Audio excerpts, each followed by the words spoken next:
sexual tango, or sexual Charleston, if you will. This spurt of cocky independence faded, and over the decades women lapsed back into domesticity and deference until their only avatars were perfect gingham moms such as Donna Reed, June Cleaver, and Harriet Nelson. Then came the famous sexual revolution. When I entered college in 1969, women were bursting out of their 50s chrysalis. The Jazz Age spirit flared in the age of Aquarius. Women were once again imitating men and acting all independent, smoking, drinking, wanting to earn money, not as much but some, and thinking the pill gave them the right to be sexual. I didn't fit in with the brazen new world of hard-charging feminists. I was more of a fun-loving, if chaste, Carrie Bradshaw type, a breed that wouldn't come into vogue for several more decades.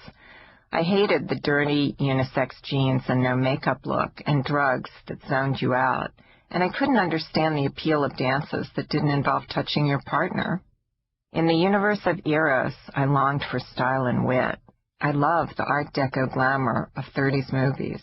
I wanted to dance the Continental like Fred and Ginger in white hotel suites, drink martinis like Myrna Loy and William Powell, live the life of a screwball heroine like Katharine Hepburn, wearing a gold lame gown cut on the bias, cavorting with Cary Grant, strolling along Fifth Avenue with my pet leopard. My mom would just shake her head and tell me that my idea of the 30s was wildly romanticized. We were poor, she'd say. We didn't dance around in white hotel suites. I took the idealism and passion of the 60s for granted, simply assuming we were sailing toward perfect equality with men, a utopian world at home and at work. I didn't listen to my mom when she advised me to get a suitcase with wheels before my first trip to Europe.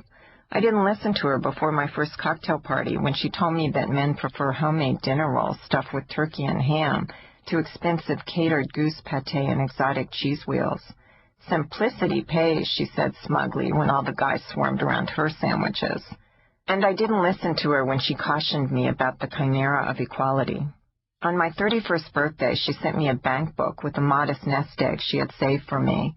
I always felt that the girls in a family should get a little more than the boys, even though all are equally loved, she wrote me in a letter. They need a little cushion to fall back on. Women can stand on the Empire State Building and scream to the heavens that they are equal to men and liberated, but until they have the same anatomy, it's a lie. It's more of a man's world today than ever. Men can eat their cake in unlimited bakeries. I thought she was just being old world, like my favorite jade, Dorothy Parker, when she wrote, "By the time you're his, shivering and sighing, and he vows his passion is infinite, undying, lady, make a note of this, one of you is lying." I thought the struggle for egalitarianism was a cinch, and so I could leave it to my earnest sisters in black turtlenecks and Birkenstocks. I figured there was plenty of time for me to get serious later, that America would always be full of passionate and full-throated debate about the big stuff, social issues, sexual equality, civil rights, rather than the tinny right-left food fights and shrieking conservative babes with blonde hair, long legs, and miniskirts going on TV to trash women and women's rights. No, Cassandra, little did I realize that the sexual revolution would have the unexpected consequence of intensifying the confusion between the sexes, leaving women in a tangle of dependence and independence as they entered the 21st century. The fewer the barriers, the more muddied the waters. It never occurred to me that the more women aped men in everything from dress to orgasms, the more we would realize how inalienably different the sexes are. Or, most curious of all, that women would move from playing with Barbie to denouncing Barbie to remaking themselves as Barbie. Maybe we should have known that the story of women's progress would be more of a zigzag than a superhighway, that the triumph of feminism would last a nanosecond while the backlash lasted 40 years. Or that all the triumphant moments of feminism, from the selection of Geraldine Ferraro to the Anita Hill hearings to the co-presidency of buy one, get one free First Lady Hillary Rodham Clinton, would unleash negative reactions toward women. Despite the best efforts of philosophers, politicians, historians, novelists, screenwriters, linguists, therapists, anthropologists, and facilitators, men and women are still in a muddle in the boardroom, the situation room, and the bedroom. At the risk of raising the question, am I necessary, I admit I have no answers, but for decades now I've loved asking the questions. This book is not a systematic inquiry of any kind or a handy little volume of sterling solutions to the American woman's problems. I possess no special wisdom about redemption in matters of sex and love. I am not peddling a theory or a slogan or a policy. I'm as baffled as the next woman. I certainly understand if some men prefer to think of themselves as individuals and opt to wriggle out of one broad generalizations.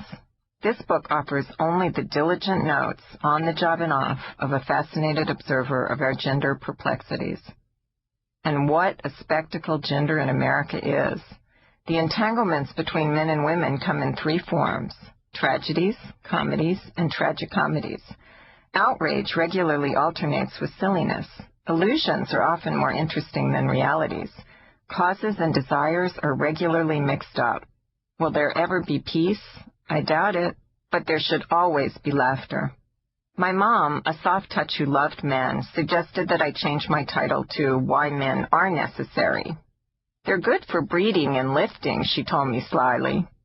But difficult as it is, we must face up to the tough questions. As a species, it's possible that men are ever so last century. Are they any longer necessary for procreation? Have they proven themselves emotionally incapable of governing the country because they are really the ones subject to hissy fits and hormonal imbalances? Is their pillaging and plundering, warmongering, empire-building Y chromosome melting faster than the Wicked Witch of the West? Is it time to dispense with all those oxygen-depleting men batting out opinions in newspapers, TV, and blogs, and those computer-generated male anchor clones on network news?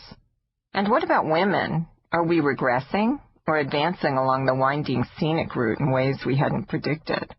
I'm continually astonished, provoked, flummoxed by the odd and stunning trajectory men and women have traveled from the big bang of the sexual revolution to the big busts of the plastic revolution. The free love idea that sex could be casual and safe and unfraught was in retrospect chuckle-headed. As my friend Leon Wieseltier, the literary editor for the New Republic, observes, sex is a spiritual obligation. It makes up for the poverty of bourgeois experience. We're too late for the Spanish Civil War. We missed the landing at Omaha Beach, but still we need to know what we're capable of.